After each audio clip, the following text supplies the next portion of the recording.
কথায় বলে যে নুন খাই যার গুণ গাই তার। সত্যি তো, মানে নুন হচ্ছে সুইটেস্ট অফ দি অল। চিনি ছাড়া খাবার খাওয়া যেতে পারে, কিন্তু নুন ছাড়া খাবার কি খাওয়া সম্ভব? একদম না। একদিন টেস্ট করে দেখুন, বুঝতে পারবেন। কিন্তু নুন কি স্বাস্থ্যের জন্য খুব উপকারী? এই প্রশ্নটা একটা খুব গুরুতর বায়োলজিক্যাল কোশ্চেন, গুরুতর একটা রিসার্চের জায়গা। আমরা দীর্ঘদিন ধরে এই বিষয়ে গবেষণা করছি। আজকে এই নুন সম্পর্কে দু চারটি কথা বলবো। আমি ডক্টর প্রতিম সেনগুপ্ত, নেফ্রোলজিস্ট। আমরা কিডনির অসুখ ডিল করি। আপনি নিশ্চয়ই জানেন যে কিডনির অসুখ মানেই হাইপার টেনশন, ফ্লুইড রিটেনশন, হার্টের প্রবলেম, এই সব কানেক্টেড উইথ দ্য সল্ট। দেখুন, নুন আমাদের শরীরে একটা খুব গুরুত্বপূর্ণ একটা সলিড, মানে নুনের ভেতরে নুন বলতে আমরা যেটা বোঝাই বায়োলজিক্যালি, সেটা হচ্ছে আসলে সোডিয়াম অ্যান্ড ক্লোরাইড। সোডিয়াম আমাদের শরীরে নিশ্চয়ই প্রয়োজন, কিন্তু মাত্রাতিরিক্ত, মানে যতটা প্রয়োজন তার থেকে বেশি যদি আমরা নুন খাই, সেই নুন ultimately leads to the hyper tension, blood pressure বাড়ায় আর কি। এবং ব্লাড প্রেশার বাড়ে, ব্লাড প্রেশারের ইম্প্যাক্টে যা হয়, হার্টের কন্ট্রাক্টিলিটির উপর সমস্যা আসে, শরীরে ফ্লুইড অ্যান্ড ওয়াটার রিটেনশন হওয়ার সম্ভাবনা দেখা দেয়, মানে পেডাল ইডিমা, অ্যাসাইটিস, প্লুরাল এফিউশন, এই সমস্ত সমস্যাগুলো আসতে শুরু করে। সুতরাং নুনকে আমাদের একটা সাধ্যের মধ্যে, কন্ট্রোলের মধ্যে রাখা উচিত। কিন্তু কতটা নুন একজন প্রাপ্তবয়স্ক মানুষের জন্য, বা একটা গ্রোয়িং চাইল্ডের জন্য, বা একটা পূর্ণবয়স্ক মানুষের জন্য, বা একটা বৃদ্ধের জন্য প্রয়োজন, তার কিন্তু নির্দিষ্ট কিছু মাপকাঠি রয়েছে। এটা এরকম আরবিটারিলি সিলেক্ট করা যায় না।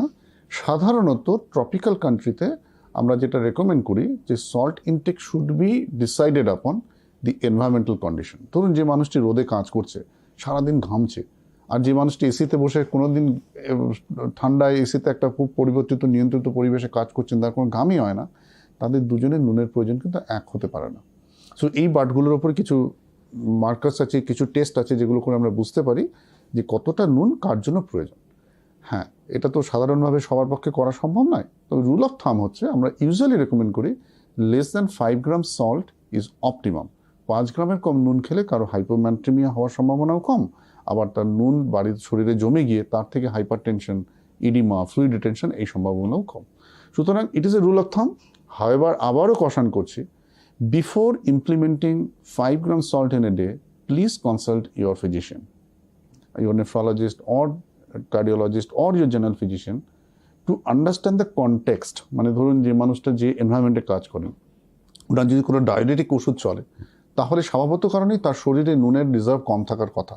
তাদের ক্ষেত্রে কিন্তু 5 গ্রাম সল্ট কম হতে পারে, may lead to the hyponatraemia. On the contrary, যারা একটা খুব পরিবর্তিত এনভায়রনমেন্টে কাজ করছেন, যাদের otherwise there is a tendency for the salt retention, তাদের ক্ষেত্রে নুন হয়তো 5 গ্রামের কমও দরকার হতে পারে।